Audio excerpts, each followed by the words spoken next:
Peace and blessings, family, and welcome to Labors of Love podcast. We are here to inspire, uplift, and enlighten. Each episode, we will be hearing from Black midwives, doulas, and other traditional childbirth supporters who have dedicated their lives to being of service to Black mothers and families in all aspects of the motherhood journey. Welcome. I am your host, Hafeeza Ture, and this evening I have the pleasure of speaking with Nichelle Clark. Nichelle is an international board certified lactation consultant, wife, and mother of one residing in Chesapeake, Virginia. She is the owner of SonShine and Rainbows Lactation Services. Born and raised in Upper Marlboro, Maryland, Nichelle joined the United States Navy in 2010 and served honorably for 7.5 years. In 2020, she founded Black Breastfeeding 365, an organization that seeks to bridge the gap between Black parents and the lactation professionals who serve them. When she's not spending time with her husband and 3-year-old son, she serves as a United States Lactation Consultant Association advisory board member. In her spare time, she admins multiple online support groups for people of color, providing breastfeeding support and lactation education to her community. As an exclusive pumping mom herself, Nichelle is a champion for breastfeeding parents to write their own rules and breastfeed their way. I'm so pleased to welcome Nichelle to the platform. We're just going to jump right in. Where does your passion for supporting mothers stem from? My own mothering experience really kind of shaped that. As a Black woman, I had my first child in my 30s. I had experienced pregnancy loss a few times, and so we were actively trying to have a baby. And I was in my 30s, and the experience was just very traumatic. Unfortunately, it's a gift and a curse and a blessing because now, I'm in the field so I can help other parents not have to experience some of those things. But it was definitely a traumatic experience for me. It was not like what I read in all my pregnancy books and birthing books of how this was supposed to be, and it really kind of fueled me so that when I can kind of stand in the gap for other parents and that they don't have to have these traumatic experiences, they can have someone there to support them and have their back that look like them. So, Right, right. yeah. And so from that experience, were there any things that really stood out for you as far as what you needed, or what could have taken place prior to maybe some proactive things or support that could have been given for anyone who may be preparing to conceive or begin this journey? Were there any things that stood out to you that oh, had I known this, prior to, I could have done X, Y, and Z? Yeah, I think for me, it was more of just understanding. So I do recognize that I do have a certain privilege as a Black woman, but I'm also a middle class American. And I think that in my mind, and I'm just going to be brutally honest, I thought that the certain health outcomes that people spoke about may not necessarily apply to me because of my socioeconomic status. Right. And I had a very rude awakening in the healthcare field and in that situation where it did not matter. And I always akin it to people like Serena Williams. Serena Williams is greatest athlete that ever lived. You can Mhm. fight me on that. Um, but she still experienced some of these same biases, regardless of her socioeconomic status, her class, how much money she has, how much notoriety she has. So for me, it began, I had a OB who was a bit aggressive. She was from Egypt. Mhm. So, I'm thinking like, okay, well, Egypt's on the continent of Africa. So, these are my people. But she was a little bit aggressive with the entire pregnancy, birthing kind of process. Mhm. And then that kind of translated to I got lumped into that. We have to give you an induction. We're going to give you this medicine. And, they tell you, okay, you can still possibly have a vaginal birth, but they give you medication that just renders you useless. And you can't move, you can't do anything. And so I ended up having an emergency C section with my son. But specifically for me, because we had tried so hard, I was very willing to do whatever. Right. So I had this kind of, I don't care what you do to me, just get him earthside. In Mhm. hindsight, that was, coming from a very fearful place, right? Because I was super scared that I was going to lose this baby. And they knew that, they knew my health history. They knew I was more than, likely going to comply, even if the suggestions and the interventions they were recommending weren't really in my best interest. So we did that. I ended up getting my son earthside. And then breastfeeding was, I chose to take a different path. I chose to just pump. I chose not to nurse him. And the lack of support that I really got in that arena because I wasn't doing it the conventional way was Mm. really my big push to go into lactation, to birth work, because it was kind of like you either do it the way that we're giving it to you or you don't do it at all. You Mm. figure it out, you're on your own. And I was just like, wow, I live in Southern Virginia, which is very red. Yeah.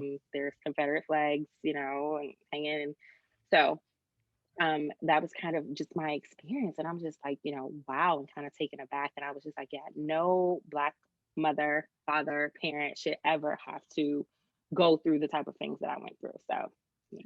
Wow. Yeah. I mean, there's such, I'm grateful to be able to hear so many powerful stories, such as your own, and just like living through that and just really having an appreciation for, the Yeah. information and what it is you came across and being able to share. Because again, if I could prevent just one person from, having a similar experience or having what they consider a negative experience around birth, and, that's definitely a feat. It's an accomplishment to be able to lend that Absolutely. support. So, like you said, as far as doing it the non-traditional way around breastfeeding, we understand how Mhm. valuable that breast milk is. So, what were Yeah. the things that you began to implement that was more inclusive of whatever option or choice that you made around feeding your baby? Yeah, so I chose to exclusively pump, and that is when you only use a breast pump to get the milk out. You don't latch at all. And I Mhm. chose to do this when I was still pregnant. Now, traditionally, it was looked at as sort of this option, this kind of consolation prize, where let's say that the parent is, the baby's in the NICU or the parent is sick or something like that. Like, well, then of course you can pump, but it wasn't really something that people just say, this is what I'm going to do. And I recognized the importance of human milk, for my baby. And it was free. I'm going to be honest, it was free. I wouldn't have to pay for formula. And so, we could have some cost savings there. And that's just kind of what I chose to do. I chose at the beginning of my pregnancy, around 4 months pregnant. And then I went on to do it for about 3 years. So, Wow. yeah, so I had taken a little break, and then COVID started, and I was like, I want to relactate. I want to get my milk back up. He was older, Mhm. but I just really believed in the healing benefits and, Uh, the antivirus and Antiviral. protective bodies. Yeah, all that Mhm. good stuff for Mhm. him. Um, and I was able to donate milk as well. So that was like one of my biggest, like, of my breastfeeding journey, just the pinnacles was being able to share breast milk, Yes. and informal sharing, because of course Black women, our history with milk sharing, wet nursing, I'm doing air quotes. Right. When it There's so wasn't a much choice. trauma around that. Yeah, it wasn't a choice. So to be able Mhm. to do that, especially for other Black parents who may not know and they just need a little bit of help, I was able to do some milk donation. So that was kind of like the highlight of my breastfeeding journey, even more than feeding my own son, honestly. But Uh-huh. I love that. So Yeah. yeah. And that's phenomenal because I know supply sometimes can be, a challenge for mothers Yeah. just to be able to have that level of production. So, to be able to have enough for yours and someone else's, that's phenomenal because it Exactly. really is life saving to be able to, have access to breast milk. And I think Yeah. even just shifting the paradigm because we're okay with, sharing cow's Uh-huh. milk. But then it's like the idea of, breastfeeding or breast milk is like this foreign concept. And it's Right. unfortunate because it is so natural and it is so vital to, sustaining life and having healthy beginnings. Yes. That we really have to normalize this idea of, breast milk being the best milk possible. And then not shaming anything else, but Right. just really understanding the value and the benefits of it. So what are some Definitely, of the definitely. programs or initiatives? I know you are affiliated with an organization around breastfeeding. So um, how did that come to be, and what support's there? Yeah, so the organization is called Black Breastfeeding 365, and it was really inspired by the creators of Black Breastfeeding Week. Um, of course, there's Black Breastfeeding Week, and it happens every year in August. It's the last week in August, and it was amazing. When I became a breastfeeding mom, I was like, oh wow, like yes, like these are, I could find my community online, and they were celebrating all around the nation. Um, and I was just like, wow, this is awesome. But then, and I started to see a lot of white organizations, and as I got into the field, white colleagues kind of getting behind this. So I'm like, okay, this is great, but like what happens the other 358 days of the year? Like, this is great that you guys support us during this week, but you understand that parents need this same support on a random day in March. And I kind of just made a Facebook post about it. I was like, yeah, like this is super cool, but like, no, no offense to all the effort that you're doing during this week, but we got to keep this same momentum and keep the same energy all year. Um, and I was just kind of playing around with it, just kind of joking. And I would share stuff, on my public Facebook page. And I'd be like, oh, yeah, Black breastfeeding, 365 every day of the year. And it kind of just took off with me and my friends. That this last Black Breastfeeding Week, we decided to launch it as an initiative. And it's really just an organization that seeks to bridge that gap between parents and the providers who support them. Because unfortunately, I wish every Black American, Black person in this world could have a lactation professional, a doula, a midwife, um, care team that looks like them. Absolutely. Unfortunately, we can't. We just can't reach even if you took all of us Black birth workers in the US, we couldn't touch everyone. And Right. so since we can't, we, kind of seek to educate the, allied colleagues, Yeah. provide references and resources for people that are safe spaces. If you aren't able to get to a Black midwife or a Black doula, this Mhm. is someone who maybe doesn't look like you, but still, kind of can ally with you and can support you with that. So Okay. yeah, that's kind of what we did with that.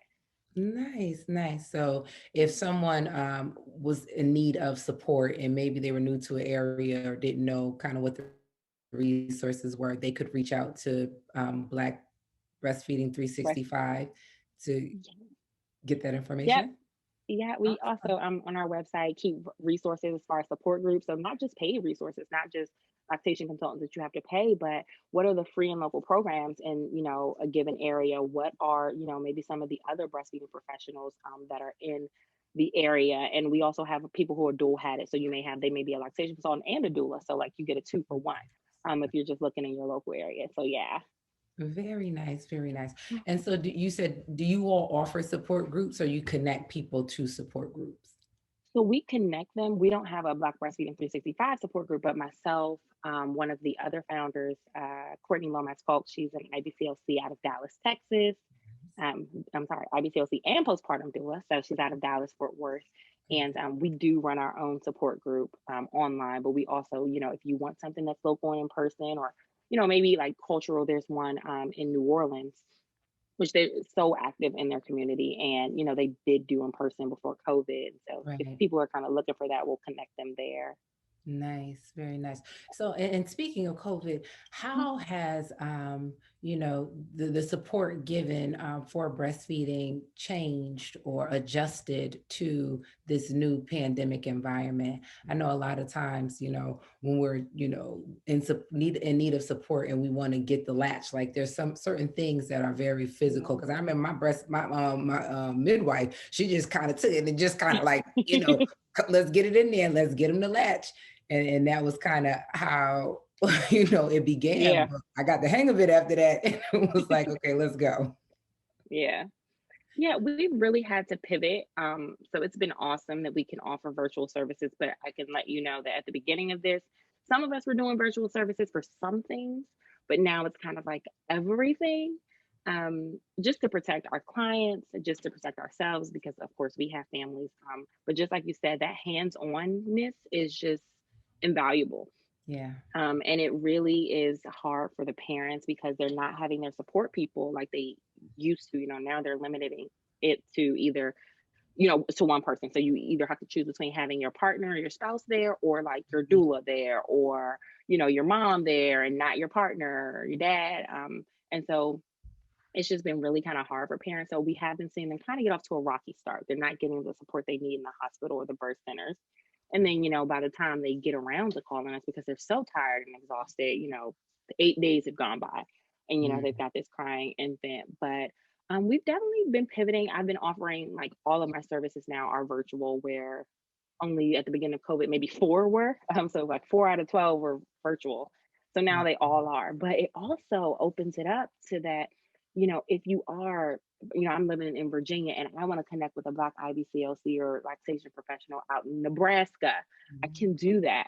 So that has been, I will say, like a silver lining of it. It's given clients and parents a lot more options in their care, where before they were just kind of stuck with what was in their local community. Right. Yeah. So definitely I'm seeing like, pros and cons, but Yeah. definitely want to lean more towards the positive. So it's Yeah. just an amazing thing to be able to have that support and to have access, even in a virtual environment. So is there any, story that kind of, of supporting a mother, or your own story that really stands out for you and is kind of like the epitome of the work, and why you feel so called to do the work? Yeah, so I was actually just talking to, I always say I don't have favorite clients. I have this one client, I always tell, I say, you are my favorite client ever. And I was like, if I could have favorite client, I don't have favorite clients, but if I could have them, you would be it. Right. So she's a mom, she's Middle Eastern, excuse me. Um, and her husband is white. So she was here as a foreign exchange student, did college here, met her husband here in college. And I'm going to share a story because it's been, and she's given me permission to share this stuff, but it's one that touches my heart, and it's already a year later. So at the beginning of COVID, she gave birth. She's a professor, so, very well educated young woman. And she gave birth in the hospital. This was at the beginning of COVID. They discharged her at exactly 24 hours. Like they came in before and said, hey, here's your paperwork, but we have to keep you for 24 hours. So like, boom, at 24 hours, you can go. Bye. And her baby had only pooped one time in the hospital. And that's fine. She's only there 24 hours, but then they discharged her and he had not stooled at all. So by the time he was really lethargic, she just couldn't wake him or get him to take anything in. She didn't even know what she was doing. Lactation at the hospital didn't come and see her. She gave birth during a holiday week. So there was no one there that came and saw her. And by the time she called me on, it was about day 8 of his life. I got a notification that someone had went on my website and booked a consult. And the consult, it was a Sunday. So the consult was for like Thursday, because that was when I first had availability. And I never answer phone calls on Sunday. I just have very strict boundaries because I have to protect my family too, and be present as a wife and a mother, a sister, a friend. And I was getting ready for bed, getting my son situated, and I had a phone call. I let it go to voicemail, and something inside me just said, "Listen to the voicemail." I'm like, I'll do it. I get to it tomorrow morning. That's when I'll listen to it. And something inside me just kept saying, "Listen to the voicemail. Listen to the voicemail." So I said, I won't listen to it, but I'll read it because it'll transcribe it. So I go and I read it, and Google got it messed up. It wasn't really making sense.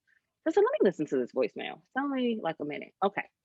So I listen to the voicemail, and it is this mom, and she says, she gives me this story. Yeah, my baby hasn't stooled since we left the hospital, and I can't wake him up, and I don't really know like what's going on. So I did schedule an appointment with you, but my doula said to maybe call you after I booked the appointment.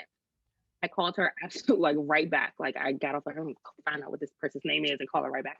And I said, I need you to give him a bottle of formula, and I want you to continue to do that. And I will see you tomorrow morning at 8 o'clock. Fill out the forms. Let me know what your address is. I'll be there. And so her baby was on the borderline of failing to thrive. She had taken him into the pediatrician that morning, and then saw me like right after she got home. And yeah, the pediatrician was like, yeah, your baby's failing to thrive. Like, we're going to have to readmit him to the hospital. And the only reason that he let her leave was because she said, well, I have an appointment with a lactation consultant. And so I ended up working with them. We ended up, she did have to give him some formula. We ended up being able to get him back to breast. And so she did a lot of heavy lifting for about 2 months.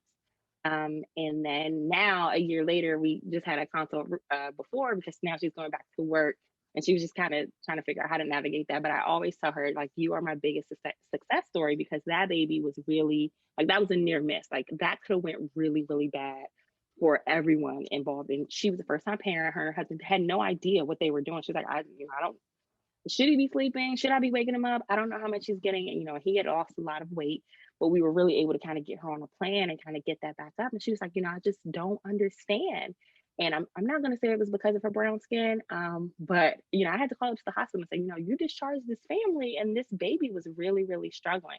But now they're thriving. And so I always like, that's like my favorite story. It's like the worst story, but my favorite story because I'm just like, so many parents don't get that chance, right? Like they don't get that near miss. They don't get someone to kind of come in and help them figure it out. They either, give up breastfeeding completely or it goes really, really bad. So I'm just so grateful that I was able to meet that family and know them. And I love them so much. They always send me pictures of the baby. He's so adorable.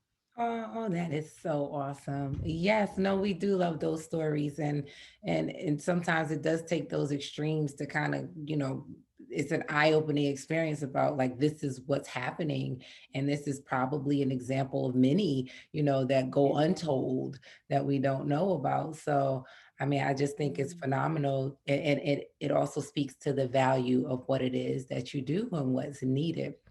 So, Yeah. just for some people who might not be familiar as much with the benefits of breastfeeding, what are some of the benefits of breast milk and breastfeeding? Yeah. So some of the benefits, I'll kind of do breast milk first. Obviously there's antibodies, there's growth factors and enzymes and hormones that really kind of protect the baby's gut. Breast milk is permeable. And so it can kind of go back and forth through the walls of the stomach into the blood system without, harming the baby or anything like that, giving them a really great start. It also decreases the risk of childhood obesity, diabetes, asthma and breathing issues, skin conditions like eczema, things like that. So, I mean, it really kind of gets them off to a great start. That's not to say that they will never have those things, Mm. but it gives them a really great launching pad. And as far as breastfeeding, actually doing it, it decreases the risk of many, many cancers for the parent, um, whether you are nursing at the breast or pumping, because it's just that stimulation of the breast tissue. So breast cancer, ovarian cancer, things like that. It's, just super, super benefit. You can, it does burn calories too. I know a lot of people say like, oh, I lose weight. I ate cookies, so I kind of counteracted my weight loss results, but I ate a lot of cookies and chicken nuggets and snacks and stuff. But yeah, it's definitely, beneficial for both parents and babies. And it Nice. saves money too. You don't breastfed babies are less likely to have to go like to the hospital and things like that. Of course, kids will go to the hospital, urgent care, to the doctor, but they're less likely to be sick. And you're also less likely to, or the statistics show that breastfed parents actually take less time off of work for issues like dealing, with their kids being sick and stuff like that. So, it's a good, some pretty good benefits for It everybody.